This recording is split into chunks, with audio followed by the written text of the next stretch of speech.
L'Atelier des Flammes Noires, c'est le nom que j'ai choisi de donner à mes réalisations et à mon travail d'une manière générale.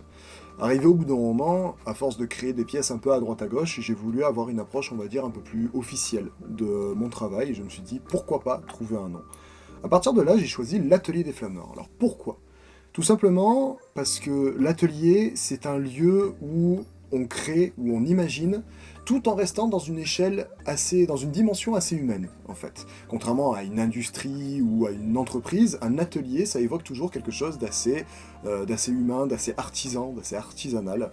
Donc, voilà, l'atelier, c'était une évidence. C'est pour ça d'ailleurs que beaucoup d'artisans ont dans leur nom atelier. Voilà, c'était la même évidence pour moi. Une flamme, c'est lié au feu et à la forge. Pour moi, la forge, ça évoque vraiment la réalisation, la construction, en partant de rien pour finir sur une pièce finie. Donc vraiment, l'aspect de la forge me plaisait beaucoup et je voulais le garder, un peu cet aspect feu, cet aspect flamme dans le nom. Et pour finir, la flamme noire, ça a deux significations. Déjà, une flamme noire, ça n'existe pas. C'est totalement fantaisiste, c'est totalement fantastique. Et je voulais garder un peu cette notion un peu de magie, un peu d'imaginaire dans le nom. Et une flamme noire, ça évoque aussi une fumée noire. Une fumée qui pourrait sortir d'un gros moteur ou d'un mécanisme crasseux. Et ça, c'est lié à l'un de mes univers de prédilection, l'une de mes inspirations principales, qui est l'univers du steampunk, ou autrement dit du rétrofuturisme. Du coup, l'atelier des Flammes Noires. C'est parti de là. À la base, j'ai fait une formation dans les métaux, à une école qui s'appelle les Compagnons du Devoir. Je voulais être forgeron, et plus précisément forgeron coutelier. J'ai fait un CAP de 2 ans que j'ai obtenu, et la particularité, c'est que pendant ce temps, j'ai eu l'occasion de rencontrer des personnes qui étaient dans des CAP de maroquinerie. À partir de là, je les ai approchés et j'ai découvert un peu quel était leur travail. Et je me suis dit, mais en fait, c'est pas si inabordable que ça. Sachant qu'en parallèle de ça, j'étais déjà extrêmement immergé dans tout ce qui était les univers de la fantasy, et notamment des univers médiéval et médiéval fantastique. Vu que, de base, comme beaucoup de jeunes enfants, j'étais absolument émerveillé par ces univers-là, les chevaliers, les combattants, la magie, les dragons. Sauf que, en grandissant, j'ai continué à garder ces inspirations en moi. Donc, ça a été les fêtes médiévales, puis par la suite, les univers du jeu de rôle et du jeu de rôle grandeur nature, donc où on atteint une dimension qui est un peu plus comédie, interprétation et improvisation en direct, pour ensuite arriver sur les univers de la reproduction et du cosplay, où là, ça a été à partir de 2009, première Japan Expo à Marseille, où du coup j'ai découvert ce qu'était le cosplay, la pratique du cosplay, où là on quitte le domaine de la création originale pour se rapprocher de la copie conforme et de la réplique, qui était une autre dimension du costume qui m'a beaucoup intéressé et que j'ai commencé à pratiquer à partir de là et que je pratique toujours, comme le GN d'ailleurs. Et pour finir, et de manière assez ironique, l'univers qui a fini par donner le style de mon atelier, qui a fini par me donner mon style en tant que créateur, le steampunk, est arrivé plus tard. À savoir qu'après les conventions et le cosplay, dans ces événements-là, certaines personnes commençaient à ramener des costumes steampunk. Du coup, je m'y suis intéressé, car je trouvais le design vraiment intéressant, vraiment élégant et à la fois très recherché. Et à partir de là, je me suis dit, pourquoi pas tester le steampunk? Et ça a été vraiment une découverte. Ça a été une découverte, ça a été un amour qui s'est développé pour ces univers, que ce soit par l'esthétique, que ce soit par les possibilités de création, par l'aspect récupération et transformation d'objets, etc., etc.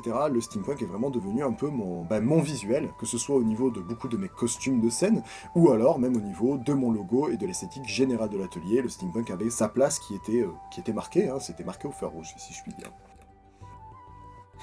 La création de costumes, elle est venue petit à petit. Au départ, c'était que des accessoires. C'était un bracelet de cuir par-là, une sacoche par-ci, de manière assez éparse. Et puis petit à petit, ça a commencé à vraiment donner des costumes complets, notamment avec la pratique du cosplay, où là, vraiment, on réalise un costume dans son intégralité, avec, en plus du costume, toute l'interprétation du personnage également, qu'il faut tenir en compte. Ainsi de suite, ça s'est imbriqué, et j'ai fini vraiment par réaliser des costumes dans leur entièreté. Sachant que dans tous les cas, le steampunk est vraiment resté un peu mon domaine un peu de prédilection.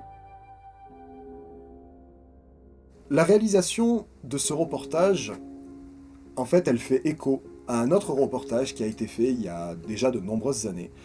Et pourquoi en refaire un, si ce n'est le fait de remettre un petit coup de neuf du coup à cet ancien reportage, c'est surtout le fait que l'atelier a aujourd'hui 10 ans d'existence. Oui, bonjour, c'est le prof de 2026. Je voulais juste vous dire que ce reportage a bel et bien été fait pour les 10 ans de l'atelier, sauf que, une chose ou une autre, ont fait que je ne l'ai jamais publié. Voilà, voilà, voilà. Bon bah, bonne vidéo, bisous. 10 ans d'existence, c'est prendre du recul sur le chemin que l'on a parcouru, et la particularité, c'est que de mon côté, quand je me tourne sur tout ce que j'ai fait jusqu'à maintenant, c'est surtout ça a changé et ça n'a pas changé. Ça n'a pas changé dans le sens que j'ai toujours la même optique, que je suis toujours dans les mêmes volontés d'avancer, de découvrir, de créer, de partager. Et ça n'a jamais changé. Ce qui fait que, même en me disant ça remonte à 10 ans, j'ai l'impression qu'au fond de moi, il y a beaucoup de choses qui n'ont pas du tout changé et que quelque part, je ne souhaite pas que ça change. Ça a été 10 ans d'expérience durant lesquels j'ai rencontré énormément de monde, dans lesquels j'ai participé à beaucoup de projets. Je peux en citer quelques-uns, pas tous forcément, ils sont nombreux, mais j'ai eu l'occasion de travailler avec Joueur du Grenier, j'ai eu l'occasion de travailler avec Chris de Minute Papillon, j'ai eu l'occasion de travailler sur des tournages, sur des courts-métrages, sur des web-séries, avec notamment la web-série Noob. J'ai eu l'occasion de travailler pour des éditeurs de jeux vidéo comme Ubisoft ou CD Projekt, avec qui j'ai fait des événements, avec qui j'ai fait la promotion de la sortie de jeux. J'ai travaillé avec Bragelonne, qui est le plus gros éditeur français de littérature fantastique. J'ai même travaillé dans le milieu du catch avec Tom Laroufa, qui a fait appel à mes services par une histoire rocambolesque, mais ce sera pour un prochain épisode. Tout cela s'est enchaîné au cours de ces 10 dernières années, et c'est impressionnant à quel point cela peut passer vite, et quand on fait le listing de tout ce que l'on a pu accomplir, très vite on se dit « Waouh, quand même !» J'en ai accompli des choses. Et au milieu de toutes ces choses que j'ai pu accomplir, il y a une chose que j'aime bien aussi mettre en avant, c'est les stagiaires. J'ai eu beaucoup de stagiaires, et c'est vrai qu'à la base, je me dis que moi, avoir une stagiaire, pourquoi ? Pourquoi ? Parce que j'estime qu'en tant qu'artisan, en tant que créateur, c'est un peu notre but de transmettre et de partager ce que l'on sait. Surtout que de mon côté, je suis totalement autodidacte. Donc ce que je vais transmettre, c'est ce que moi j'ai développé petit à petit avec mon expérience, avec ma pratique, avec mes erreurs. Et du coup, ça a une saveur différente. Et je prends plaisir à chaque fois à partager avec des stagiaires, et de toute façon, je compte bien le continuer encore longtemps.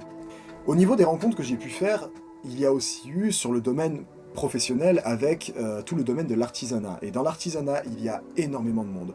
Encore une fois, je ne peux pas citer toutes les personnes avec qui j'ai eu l'occasion et la chance de pouvoir travailler, mais je peux au moins en citer un. Je peux citer un artisan, ou du moins un groupe d'artisans. Il s'agit de Nous sommes des héros. Nous sommes des héros qui sont plus que des camarades, enfin des collègues artisans, ce sont avant tout des partenaires. Quand on crée un lien avec d'autres artisans, ça peut être d'un point de vue artistique et professionnel, et ça peut aussi être d'un point de vue humain. Et en tant qu'artisan, je pense que justement, on est un parfait mélange entre ces deux aspects, l'aspect créatif professionnel et l'aspect humain. Nous sommes des héros, c'est des artisans avec qui j'ai eu la chance de pouvoir travailler plusieurs fois, et avec qui je travaille encore à l'heure actuelle. Ça fait partie de ces rencontres qui, du coup, résonnent au-delà de ces 10 ans d'existence. Je les cite eux, mais il y en a d'autres que je pourrais citer. Dans tous les cas, voilà, ça fait partie de ces rencontres faites sur ces 10 ans.